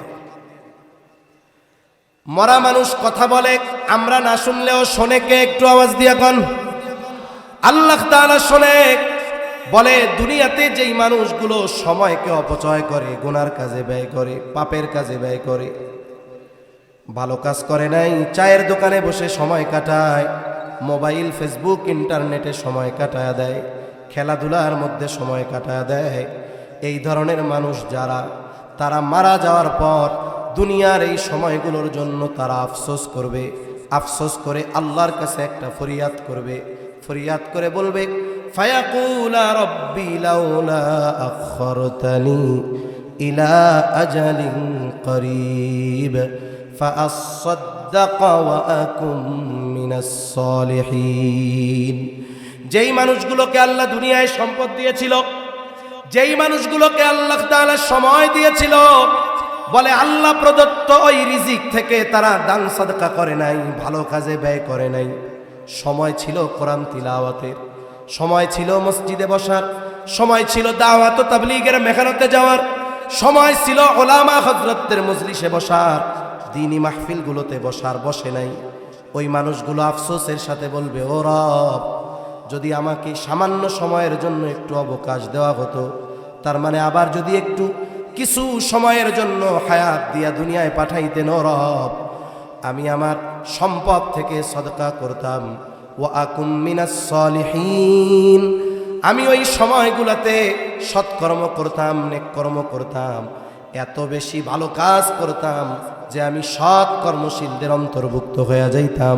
বলেন তো, মৃত্যুর পরে ওই ব্যক্তি আল্লাহ তাআলার কাছে যত আবেগ দরদ নিয়ে সামান্য সময়ের জন্য দুনিয়ায় আসার সুযোগ চাক না কেন, আল্লাহ তাআলা এক সেকেন্ডের জন্য তাকে অবকাশ দিবে নাকি? এক মুহূর্তের জন্য আসতে পারবে না। অথচ যেই জিনিসটার জন্য সে আফসোস করবে, সেই হায়াত সময় আমার আপনার আছে না নাই? আফসোস, এটার কদর করতে পারতেছি না। পারবো তখন, কিন্তু যখন করার কিছু থাকবে না। এজন্য অনুরোধ, সময়টা নষ্ট করব না, অহেতুক মজলিসে সময় ব্যয় করব না। হাকিমুল উম্মাত আশরাফ আলী থানভী রহমাতুল্লাহি আলাইহি বলেন, দুই ধরনের মজলিস ছাড়া সব মজলিসগুলো অনিরাপদ। এক নাম্বার বলে দ্বীনি মজলিস, এটা তো সর্বোচ্চ নিরাপদ। দুই নাম্বার বলে জাগতিক বৈধ উপকারী মজলিস। বৈধ উপকারী মজলিস, এই দুই মজলিস ছাড়া যত মজলিসে আমরা সময় ব্যয় করি, এই সময়গুলো আমার জীবন থেকে হারিয়ে যাচ্ছে। তাহলে নবীজি সাল্লাল্লাহু আলাইহি ওয়াসাল্লাম বলেন, ওয়ায়াতাকারাবাজ জামান, সময় নিকটবর্তী হয়ে যাবে।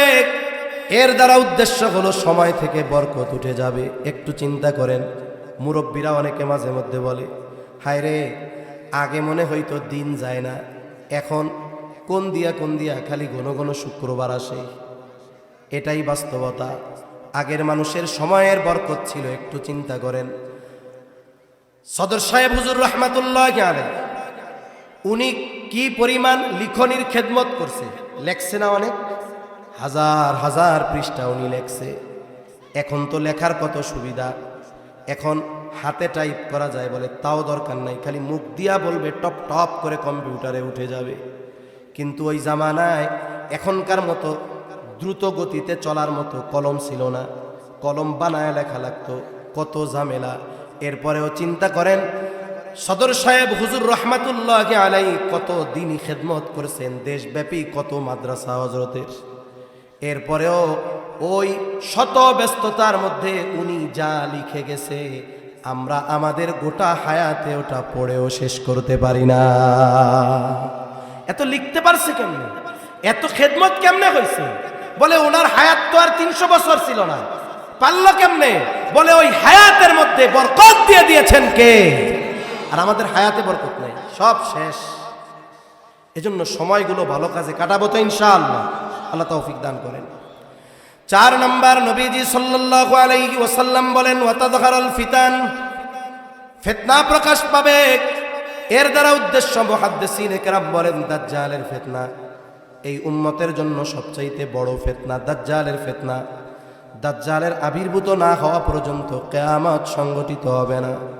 নবীজি উম্মতের প্রতি বড় রহম দিল, এই ফিতনা থেকে যেন উম্মত বাঁচতে পারে। এই জন্য নবীজি আমল শিখাইয়া দিয়েছেন। সেই আমল হলো সূরা কাহফের আমল। কোন সূরা? জোরে বলেন। যার সুযোগ আছে জুমার দিন সূরা কাহফ পুরাটা পড়বে, যার সুযোগ নাই কমপক্ষে প্রথম 10 আয়াত পড়বে। যদি সে নিজে না পড়তে পারে, জুমার দিন যদি আশেপাশের এলাকার হয়, মসজিদের ইমাম সাহেবকে যদি বলে, ইমাম সাহেব জুমার দিন সূরা কাহাফের আমল আছে, কমপক্ষে 10 আয়াত, আমরা তো পড়তে পারি না, এক কাজ করেন আমাকে একটু প্রথম 10 আয়াত পড়ে শোনান, 1 পৃষ্ঠারও কম। উনি যদি হাফেজ হয়, যদি শুদ্ধতার সাথে একটু দ্রুততার সাথে পড়ে, শুদ্ধ সহ 1 মিনিট সর্বোচ্চ লাগবে। বলেন তো ইমাম সাহেব কি বলবে নাকি না এটা আমি পারবো না? বলবে। সমস্যা হলো আমাদের, আমরা মুসল্লি যারা, আমি যে পারি না এটা ইমামরে জানতে দিতে চাই না। বুঝেন নাই? মানে অনেক সময় গল্প মনে আসে, কইতে মন চাই না কই। এক মসজিদ আছে ঢাকার মধ্যে, সাভার থানায়, এলাকার নাম আর দরকার নাই। ওই মসজিদের কমিটি খুব তেড়া, যেই ইমামই আসে কয়দিন পরে এতে চলে যায়। কিন্তু আর একজন ইমাম আসছে, এটার বছর পার হয়ে যায়, এটা আর যায় না, ওটা শাহেনশার মতো আছে ওই জায়গায়। তা একদিন আমি ওনারে জিজ্ঞাসা করছি, পরিচিত মানুষ আমার, কি ভাই সবাই খালি ঘন ঘন জায়গা, আপনি যান না কেন? কয় সিস্টেম আছে। কি সিস্টেম? কয় আমি আইসাই পরের দিনই মুসল্লি সবগুলারে নিয়ে বসছি, যে বেটাদের বেশি বেটার বেটার করে খেয়াল করছি, একটারে দাঁড়া করাই, দোয়ায় কুনুত কন, সূরা ফাতিহা কন। এখন যেটি বেশি বড় বড় করে ওইটাই এসে আমার কাছে খালি মেও মেও করে। কারণ কি হুজুর, পাবলিকের মধ্যে আর দোয়ায় কুনুত জিগায় না, আল্লাহর রাস্তে ইজ্জতটা খাইয়েন না। এই জন্য মুসল্লি চিন্তা করে, আমি যে এটা পারি না, এটা কি হুজুরকে বুঝতে দেওয়া যাবে? আমি হুজুরের কত ধমক দেই, কত গরম কথা কই, তা আমি যে দোয়ায় কুনুত পারি না, আমার যে সূরা ফাতিহা শুদ্ধ না, এটা যদি ইমাম যায় না যায়, ইজ্জত থাকবো? এজন্য আমরা ইমামের কাছ থেকে দূরে থাকি, এটা ঠিক না। এখন এই লজ্জায় যদি দূরে থাকি, নিজের ভুলগুলাকে যদি ঠিক না করি, তাহলে তো আমল শেষ হয়ে যাচ্ছে। দুনিয়ায় লজ্জার কারণে আখেরাতে ডান্ডার বাড়ি আছে না নাই? দুনিয়ার লজ্জা বাদ দিয়া লজ্জাকে গ্রহণ করে আখেরাতে ডান্ডার বাড়ি থেকে বাঁচাই ভালো, ঠিক কিনা? এজন্য ইমামরা যদি বলেন, উনি না বলবে না, শোনাবে। ওই যে যেমন ফাজকুরুনি আজকুরুম কুম শুনতে শুনতে মুখস্থ হয়ে গেছে, 1 বছর প্রত্যেক জুমার দিন 2-3 বার শুনবেন, দেখবেন 1 বছর পরে কমপক্ষে ওই 10 আয়াতের হাফেজ আপনি হয়ে যাবেন। বুজুর্গানে দিন কি বলেন, আমাদের আকাবির যারা, এনাদের তীক্ষ্ণ চিন্তাধারা যে কত, আল্লাহ তাআলা যে এনাদের বুঝের কি গভীরতা দিছে, চিন্তা করলে মাঝে মধ্যে অবাক লাগে। তা বলেন যে এই আমলটা কত পাওয়ারফুল। কিয়ামতের আগে এই উম্মতের জন্য সবচাইতে বড় ফিতনা দাজ্জালের ফিতনা। এই দাজ্জালের ফিতনা থেকে বাঁচার আমল কি? বলে সূরা কাহাফ। বলে যে সূরা কাহাফের আমল দাজ্জালের মতো এত বড় ফিতনা থেকে উম্মতকে বাঁচাবে। দাজ্জাল আসার আগে একের পর এক এই উম্মতের উপরে হাজারো ফিতনা আসবে। এই যে কাদিয়ানি ফিতনা, এরকম ফিতনা এক একটা আছে না? হিজবুত তাওহীদের ফিতনা আছে না? একের পর এক ফিতনা আসবে, সত্য হক বাতিল পার্থক্য করা কঠিন হবে। বলে ওই সময়ও যারা সূরা কাহাফের আমলকে জারি রাখবে, আল্লাহ তাআলা দাজ্জাল আগমনের আগে যত ফিতনা আসবে, ওই ফিতনাগুলো থেকেও এই আমলের বরকতে ইনশাআল্লাহ তারা বেঁচে যাবে। সুবহান। এজন্য আমলটা গুরুত্ব দিয়ে করব তো ইনশাআল্লাহ। আমাদের বুজুর্গরা বলেন, গুরুত্ব কত দিব? কিছু আমল আছে, গুরুত্বটা কেমন দিব? বলে ভাত না খাইয়াও কয়েকদিন বাঁচা যায়, হায়াত যদি থাকে। পানি না খাইয়াও একটা প্রতিবেদন দেখলাম 22 দিন বেঁচে থাকতে পারে। কিন্তু আল্লাহ তাআলা বেঁচে থাকার জন্য কিছু আসবাব আমাদের জন্য আবশ্যকীয় করে দিয়েছেন। এর মধ্যে একটা হলো শ্বাস প্রশ্বাস, অক্সিজেন নেওয়া, কার্বন ডাই অক্সাইড ছাড়া। ভাত না খাইয়া এই জায়গায় সবাই রাত্রে না খাইলেও থাকতে পারবেন, সকালে না খাইলেও থাকতে পারবেন, চ্যালেঞ্জ নেওয়া যাবে। কিন্তু কেউ একটু চ্যালেঞ্জ দিবেন যে 5টা মিনিট নাক মুখ ঠাইসা ধরে রাখবেন, শ্বাস নিব না ছাড়বো না, আমি বেঁচে থাকবো। আসি কেউ? জোরে বলেন আসি। এই শ্বাস প্রশ্বাস বেঁচে থাকার জন্য যেমন জরুরি, সূরা কাহাফের এই 10 আয়াত আমরা আমাদের জীবনের জন্য এরকম জরুরি বানাবো কোন ইনশাআল্লাহ। 5 নম্বর, নবীজি সাল্লাল্লাহু আলাইহি ওয়াসাল্লাম বলেন, ওয়াতাকসুরাল হারাজ, কিয়ামতের আগে হত্যাকাণ্ড বেড়ে যাবে। ওহুয়াল কাতলুল কতল, এটা হলো পারস্পরিক হত্যাকাণ্ড। নবীজি যখন বললেন হারজ বেড়ে যাবে, সাহাবা একরাম জিজ্ঞাসা করেন, ইয়া রাসূলুল্লাহ সাল্লাল্লাহু আলাইহি ওয়াসাল্লাম, আমরা তো প্রতি বছর যুদ্ধের ময়দানে হাজার হাজার মুশরিকদের হত্যা করি, এটাও কি হারজ? নবীজি বললেন, না, এটা হারজ নয়। হারজ হলো পারস্পরিক তথা মুসলমানদের নিজেদের মধ্যে হত্যাকাণ্ড বাড়বে। প্রতিবেশী প্রতিবেশীকে হত্যা করবে, আরেক বর্ণনায় আসছে নবীজি প্রতিবেশীর হকের কথা বর্ণনা করতে গিয়ে বলেন, কিয়ামত ততক্ষণ পর্যন্ত সংগঠিত হবে না যতক্ষণ না এক প্রতিবেশী অপর প্রতিবেশীকে হত্যা করবে। প্রতিবেশীর হকের বিষয়টা কত কঠিন, যে প্রতিবেশীর সাথে খারাপ আচরণ, এই ধরনের হত্যাকাণ্ড সংগঠিত হওয়া, এটা কিয়ামতের আলামত। অথচ আমি গ্রামের মানুষ, তো শহরে থাকি কিন্তু গ্রামের মানুষ, কিন্তু এমন কোনো পরিবার নাই যেই পরিবারের সাথে পাশের প্রতিবেশীর দ্বন্দ্ব নাই। হাজারে একটা দুইটা পাওয়া যাবে কিনা আমি জানি না, কিন্তু সবার আছে। হুজুর হোক, মুসল্লি হোক, যা হোক তা হোক, কোনো না কোনোভাবে দ্বন্দ্ব আছেই প্রতিবেশীর সাথে। এই বিষয়টা আমাদের দূর করতে হবে। নবীজি সাল্লাল্লাহু আলাইহি ওয়াসাল্লাম প্রতিবেশীর হকের ব্যাপারে বলেন, জিবরাইল আলাইহিস সালাম আমাকে প্রতিবেশীর হকের ব্যাপারে এত গুরুত্ব দিচ্ছিল, আমি মনে করছি তো মনে হয় এর ওয়ারিশ বানায় দেওয়া হবে, অথচ সেই প্রতিবেশীর সাথে আমাদের ভালো সম্পর্ক নাই। নবীজি বলেন, প্রতিবেশী প্রতিবেশীকে হত্যা করবে, চাচা ভাতিজাকে হত্যা করবে, ভাই ভাইকে হত্যা করবে। বলেন তো সময়ের সাথে সাথে এই ধরনের হত্যাকাণ্ড বাড়তেছে না কমতেছে? এই পৃথিবীতে আমরা তো চিন্তা করি গোটা পৃথিবীতে মুসলমানেরা মাজলুম। গোটা পৃথিবীতে যদি দৈনিক 100 মুসলমান হত্যা করে কাফেররা, কথার কথা, কাফেরদের দ্বারা যদি মুসলমান হত্যার শিকার হয় 100, কয়শো? তাহলে দৈনিক গোটা পৃথিবীতে এক মুসলমানের দ্বারা অপর মুসলমানের হত্যাকাণ্ড সংগঠিত হয় মিনিমাম 1000। তার মানে মুসলমানদের কাফেররা বেশি মারে না মুসলমানরা বেশি মারে? এই যে পারস্পরিক হত্যাকাণ্ড বাড়ছে, ব্যক্তিগত কারণে, পারিবারিক কারণে, সামাজিক কারণে, রাজনৈতিক কারণে, অর্থনৈতিক কারণে, আধিপত্য বিস্তারের কারণে, জমি জমার দ্বন্দ্ব নিয়া, কিছু কিছু জেলা আছে লুডু খেলা নিয়া, লাগে কি লাগে না? একেবারে তুচ্ছ কারণে গোটা গ্রামবাসী একেবারে টেটা যুদ্ধ লাগায় দেয়। এই যে হারজ বাড়তেছে, এটা বাড়বে। অথচ চিন্তা করেন, একজন মুমিনকে তো গালি দেওয়াও অন্যায়ভাবে নিষেধ ছিল। নবীজি সাল্লাল্লাহু আলাইহি ওয়াসাল্লাম বলেন, সিবাবুল মুমিনি ফুসুকুন ওয়া কিতালুহু কুফর। মুমিনকে গালি দেওয়া ফাসিকি, হত্যা করা কুফরি। একজন মুমিনকে হত্যা করা এটা কেমন পাপ? গোটা পৃথিবীর সব মানুষকে হত্যা করার সমপরিমাণ পাপ একজন মুমিনকে হত্যা করা। এজন্য আমরা হত্যাকাণ্ড বহুদূর, আমাদের দ্বারা যেন আর একজন মুমিন ভাই মৌখিক আচরণেও কষ্ট না পায়, জাগতিক কারণে। তবে দিনী কারণ হলে বাপকেও ছাড় নাই, ঠিক কিনা বলেন? আবু উবাইদা ইবনুল জাররা দেখাই দিছে না বদরের যুদ্ধের ময়দানে? নবীজির প্রতি বারবার আবু উবাইদার আব্বা জাররা বারবার আক্রমণ করতে যাচ্ছে, একবার দুইবার তিনবার ফিরাই দিছে। চতুর্থবার চিন্তা করছে এবার ওরে ছাড়া যাবে না। এইবার যেই রাসূলের দিকে সে আক্রমণ করার অপচেষ্টা করছে, একবারে জায়গায় শোয়াই দিছে। বাপরে, কাফেররা তো বলা শুরু করছে, দেখছো নি কি ধর্ম মুহাম্মাদের, পোলাই বাপরে মেরে ফেলছে। নবীজি সাল্লাল্লাহু আলাইহি ওয়াসাল্লাম চিন্তিত হয়ে গেছেন, কি ঘটনা ঘটে গেল। আর আল্লাহ তাআলা এই ঘটনায় খুশি হয়ে আয়াত নাজিল করে দিছেন, তাহলে ইমানদার ইমানের ব্যাপারে, দ্বীনের ব্যাপারে বাপকেও ছাড়বে না। কিন্তু দুনিয়া বা জাগতিক কারণে একটা মুমিনকে ফুলের টোকা দিয়েও কষ্ট দিবে না, ঠিক কিনা বলে? মুসলমান কি শুধু গরু খাইলেই হওয়া যায় নাকি? মুসলমান কি শুধু ছোটবেলায় মুসলমানই নিছে এই জন্যই মুসলমান না?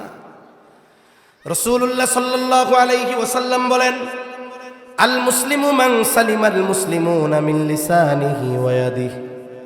নবীজি সাল্লাল্লাহু আলাইহি ওয়াসাল্লাম বলেন, প্রকৃত মুসলমান হলো সে যার জবান এবং হাতের অনিষ্ট থেকে অপর মুসলমান নিরাপদ থাকে।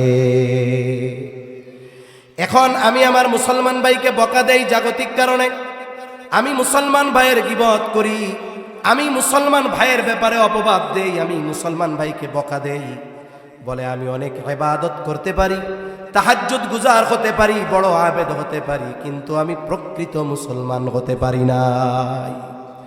নবীজি সাল্লাল্লাহু আলাইহি ওয়াসাল্লামের কাছে দুইজন মহিলার কথা আসছে।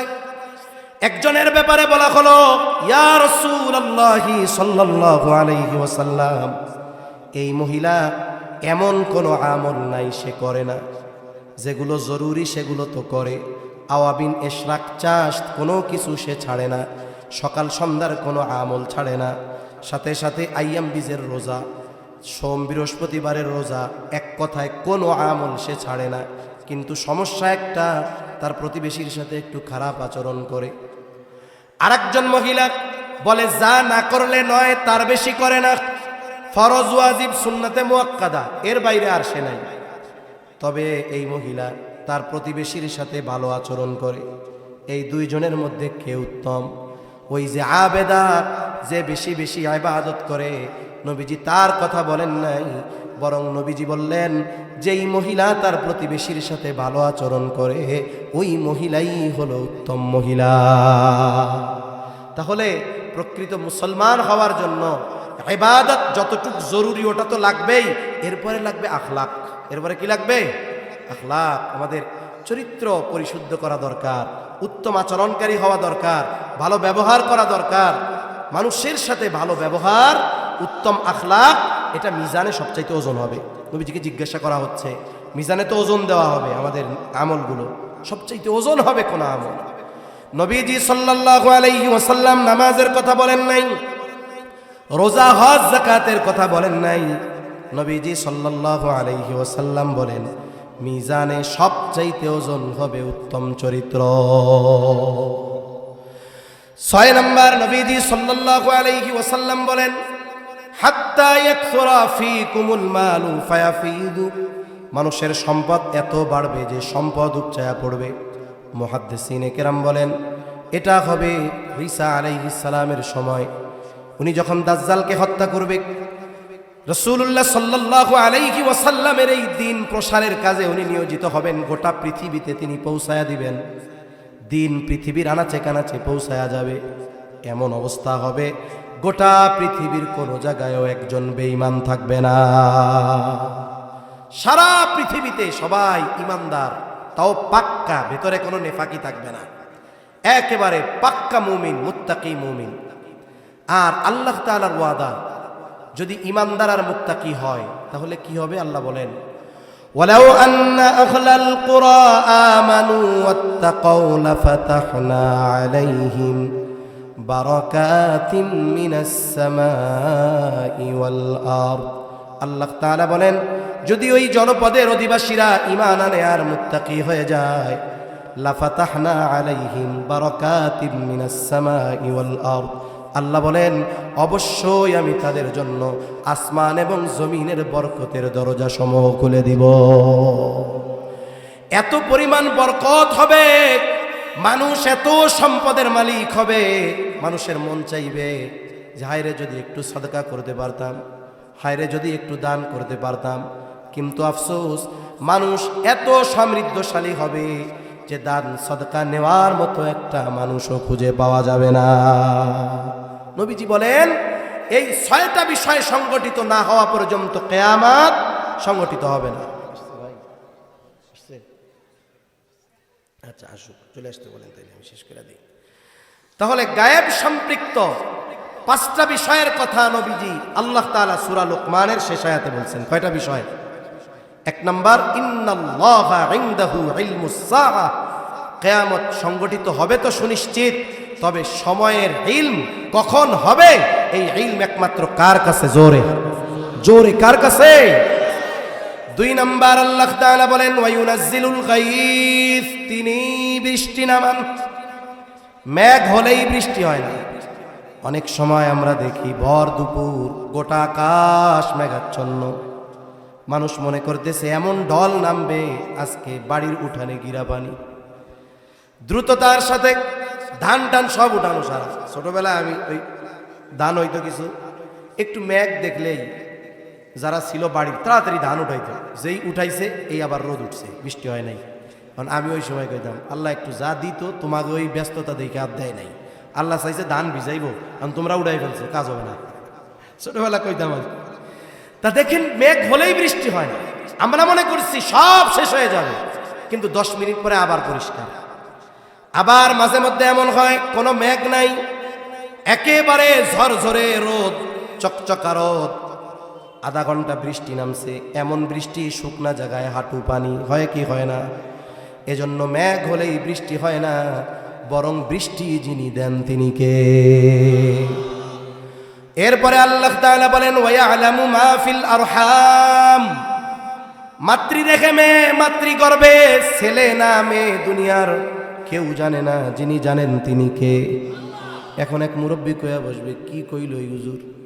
আমার নাতি জন্ম নেওয়ার 2 মাস আগে আমি জানছি এটা পোলা হবে। আমি বলি না না, আপনি জানছেন ঠিক আছে, আপনার এই নাতি তো আরো 8টা মাস মার পেটের মধ্যে ছিল। ওই 8 মাস আপনার নাতি কি ওই রকম পোলাই ছিল নি পেটের মধ্যে? কি ছিল? বলে সর্বপ্রথম আল্লাহ তাআলা মায়ের রেহেমে 1 ফোঁটা শুক্র কীট আল্লাহ তাআলা পৌঁছায় দিয়েছেন। আধুনিক বিজ্ঞান বলে 1 ফোঁটা স্পার্ম বীর্য, এর মধ্যে কোটি কোটি শুক্রাণু থাকে। তার মানে আল্লাহ যদি চায় ওই 1টা ফোঁটা বীর্য দিয়ে কোটি মানুষের প্রাণ দিতে পারে। ওই 1 ফোঁটার কোটি শুক্র থেকে অতি ক্ষুদ্র একটা অংশ মায়ের রেহেমে গেছে। ওটা দুনিয়ার চোখের দেখা সম্ভব ছিল না, মাইক্রোস্কোপ দিয়ে দেখা সম্ভব ছিল না, ওইটুক গেছে মায়ের রেহেমে। আল্লাহ তাআলা মায়ের প্রতি মাসের অসুস্থতাকে বন্ধ করে দিয়েছেন। এবার আল্লাহর প্রসেস শুরু, কুদরতি প্রসেস। এক সময় এটারে রক্তপিণ্ডে তৈরি করছেন, এরপরে মাংসপিণ্ড হয়েছে। এই যে যখন মাংসপিণ্ড 4 মাস বয়স, এখনো আল্লাহ তাআলা প্রাণ দেয় নাই। 4 মাস মাংসের টুকরা। পৃথিবীর কোন আল্ট্রাসোনোগ্রাফি মেশিন আছে, কোন বিজ্ঞানী আর বিজ্ঞান আছে ওই মাংসের টুকরার উপরে রিসার্চ করে বলবে যে এই মাংসের টুকরাটা ছেলে না মেয়ে? কারো বলার ক্ষমতা আছে? বলতে পারছে কখন? যখন আল্লাহ মায়ের গর্ভে আকৃতি দিয়ে দিয়েছে। অথচ আমার মালিক যখন ওই বাচ্চাটা একটা শুক্র কীট ছিল যেটা খালি চোখে দেখা যায় না, আমার মালিক তখনও জানে যে এটা ছেলে না মেয়ে। ঠিক কিনা বলেন? এজন্য আল্লাহ তাআলা বলেন ওয়ায়ালামু মা ফিল আরহাম, মাতৃ রেহেমে কি আছে ছেলে না মেয়ে এটা একমাত্র আল্লাহ তাআলা জানে। তার হায়াত কতদিন কেউ জানে না, তার সৌভাগ্য না দুর্ভাগ্য কেউ জানে না, কিন্তু আল্লাহ তাআলা সব জানে। এরপরে আল্লাহ তাআলা বলেন ওয়ামা তাদরি নাফসুম মাযা তাকসিবু গাদা, কেউ জানে না আগামী দিন সে কি উপার্জন করবে। সাধারণত মানুষের 2 হালত, মানুষের অবস্থা 2টা হয় অধিকাংশ সময়। একটা হলো তার কোনো অভাব নাই, সম্পদ আছে, সম্মান আছে, সুস্থতা আছে, সব আছে, জাগতিক যত আসবাবকে আমরা নেয়ামত মনে করি সব আছে। এখন নেয়ামত পাবার পর আমাদের কি হওয়া দরকার ছিল? বলে শাকের। কি হওয়ার দরকার ছিল? এখন ও শুকুর তো করে না, ও এখন করে ফখর। তাহলে সম্পদ যার আছে, আল্লাহ যারে ভালো রাখছে, সে কি করবে? জোরে বলেন শুকর। সে কি করবে? শুকর। এখন যার আছে সে শুকর না কইরা সে করে ফখর। এখন আবার যার নাই, অনেকে আছে নামাজি, 5 ওয়াক্ত নামাজ পড়ে, ভালো মানুষ, কিন্তু অভাবে আছে। সে কয় নামাজ কালাম আমি পড়ি, আল্লাহ অভাব খালি আমারই দেন। মানে সে হলো হতাশ। অবস্থা এই 2টার যাই হোক, সন্তুষ্ট থাকতে হবে কার উপরে? এখন যার আজকে কিছু নাই, ও কি জানে যে আগামীকাল ওর এই অবস্থা থাকবে কিনা? আজকে যার অঢেল পরিমাণ আছে, ও জানে যে আগামীকাল এটা তার থাকবে কিনা? একটা কবিতা আছে না, নদীর এপার ভাঙে ওপার গড়ে, এই তো নদীর খেলা, সকাল বেলার ধনীরে তুই ফকির সন্ধ্যাবেলা। এজন্য আজকে যে অবস্থার উপরে আমি আছি, আমি অহংকার করব না, ভালো থাকলে আমি শুকর করব, আর যদি কষ্টে থাকি সবর করব, আল্লাহর কাছে সাহায্য চাইব। কারণ কেউ জানে না আগামী দিন সে কি উপার্জন করবে।